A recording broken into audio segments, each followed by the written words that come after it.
Vitajte. Sledujete F-Mod, zdroj inšpirácií pre všetkých, ktorí milujú pravdu a život. Sú tu Vianoce. Je to čas, ktorý pre všetkých nás je časom, ktorý má svoje čaro, je časom, ktorý je veľmi osobitný. A tak určite bude dobré, keď sa spoločne zamyslíme nad niektorými aspektami Vianoc. Nazval som to dnešné uvažovanie bohatstvo Vianoc. A keď sa pozrieme na tie udalosti okolo toho najdôležitejšieho, o čom sú Vianoce, okolo narodenia Pána Ježiša Krista, tak tá prvá vec, ktorú si uvedomíme, je, že on sa narodil v Betleheme. To slovo Betlehem znamená dom chleba. Betlehem bolo miesto, ktoré bolo obkolesené úrodnými poliami a cez toto mesto vedla taká pútnická cesta, kde pútnici sa zvykli zastaviť a kde pútnici zvykli nakúpiť chleba a potom pokračovali ďalej do púšte. A oni teda, keď prichádzali do Betlehema, tak utišovali svoj fyzický hlad. A utišovali ho chlebom, ktorého sa tam urodilo veľmi veľké množstva. Tento chlieb tak ilustratívne mám aj na tomto stole. A to, že sa Pán Ježiš Kristus narodil v Betleheme, tiež môžeme z toho vyvodzovať taký určitý aspekt, určité zamyslenie, že existuje nielen fyzický hlad, ale existuje aj duchovný hlad. Ten fyzický hlad si ľudia mohli utišovať chlebom v Betleheme, ale Boh poslal Pána Ježiša Krista, aby človek, ktorý pocíti hlad po Bohu a ten hlad po Bohu pozná veľa ľudí, aby ho mohol nejakým spôsobom navždy utíšiť. A naozaj je veľmi dôležité vedieť, ako sa dá utíšiť ten hlad po Bohu, keď ho človek potíši, keď ho človek pocíti.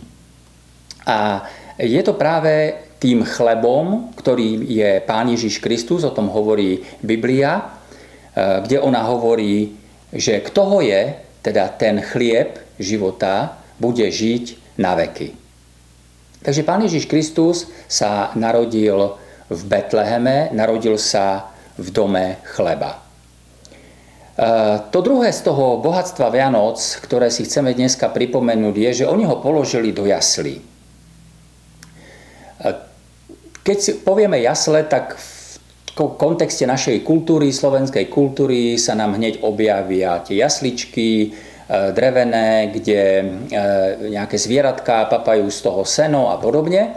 No pravda je tá, že tie palestinské jasle boli úplne iné a to je to, čo mám tu vytesané z pieskovca. To je vlastne taký kamenný válov, ktorý bol vystlatý slamou a do takéhoto kamenného válovčeka, samozrejme, že bol podstatne väčší, bol Pán Ježiš Kristus položený. Položený práve v maštali.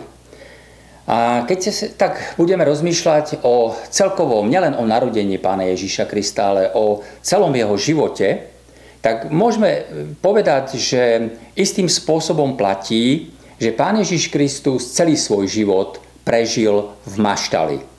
Uprostred sveta zašpíneného hriechom. A jeho životná cesta, a to najmä tie posledné 3 roky, tiež boli extrémne ťažké. Takže od jeho narodenia v tých jednoduchých podmienkách po celý život, kde on žil vlastne v maštali uprostred sveta zašpíneného hriechom, tak potom on prežíva aj extrémne ťažký život, ktorý sa potom končí vlastne popravou, kde je falošne obvinený a je popravený.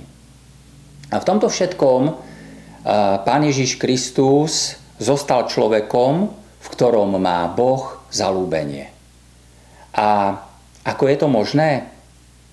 Vďaka čomu toto všetko on dokázal ustáť? Bola to viera v Boha. Pán Ježiš Kristus bezmedzne dôveroval svojmu Otcovi a vďaka tomu, že mu bezmedzne dôveroval, aj v tých najťažších chvíľach, aj v tej najťažšej chvíli, kedy zomiera, on povie, do tvojich rúk dávam svoj život, dávam seba. A vďaka viere v Boha Pán Ježiš Kristus nepodľahol tlakom života, nepodľahol tlakom z toho iného sveta, nepodľahol pokušeniam a zostáva človekom, v ktorom má Boh zaľúbenie. A toto je posolstvo aj do našich životov. To je jedna časť bohatstva Vianoc. Že vďaka viere v Boha my skutočne môžeme zostať ľuďmi, v ktorých má Boh zaľúbenie po celý ich život. To tretie, čo by som chcel pripomenúť z toho bohatstva Vianoc, to sú tí vzdelanci, ktorí prišli sa po niekoľkých mesiacoch pokloniť Pánovi Ježišovi. On už pravdepodobne bol presťahovaný na inom mieste, už nebol v Maštali, už pravdepodobne boli niekde na ubytovni.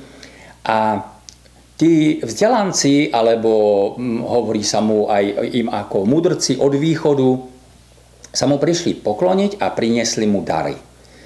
A to je veľmi, veľmi silné posolstvo, keď prichádzajú vzdelaní ľudia, prichádzajú ľudia úplne z iných kultúr, úplne z iných náboženstiev, úplne z iných kontextov, ale s jedným zámerom. Pokloniť sa. Klaknúť na kolena a pokloniť sa Pánovi Ježišovi, práve narodenému záchrancovi sveta a izraelského národa. A vo vtedajšej kultúre, keď sa niekto niekomu poklonil takým spôsobom, ako títo vzdelanci, že si klakol na kolena a klaňal sa mu tvárou k zemi, to znamenalo, že oni ho uznávajú za najdôležitejšiu osobu vo svojom živote. A takisto to znamenalo, že sa zaväzujú ho vo všetkom rešpektovať. A tak Vianoce, aj tieto Vianoce, nech sú nám akokoľvek iné pre nás ako doposiaľ, sú príležitosťou pre každého človeka uznať Pána Ježiša Krista za najdôležitejšiu osobu v svojom živote a sú príležitosťou zaviazať sa rešpektovať Pána Ježiša Krista vo všetkom. A tak zajtra budeme sadať k našim štedrovečerným stolom. A zvyčajne na našich štedrovečerných stoloch nechýba ryba. Ryba sa v gréčtine povie ichthys. A to sú počiatočné písmená toho najväčšieho bohatstva Vianoc. A to najväčšie bohatstvo Vianoc je Ježiš Kristus, Boží syn, Spasiteľ. Tak prajem všetkým nám požehnané sviatky a verím tomu, že budeme môcť veľmi hlboko, každý svojím spôsobom prežiť niečo z toho úžasného bohatstva Vianoc.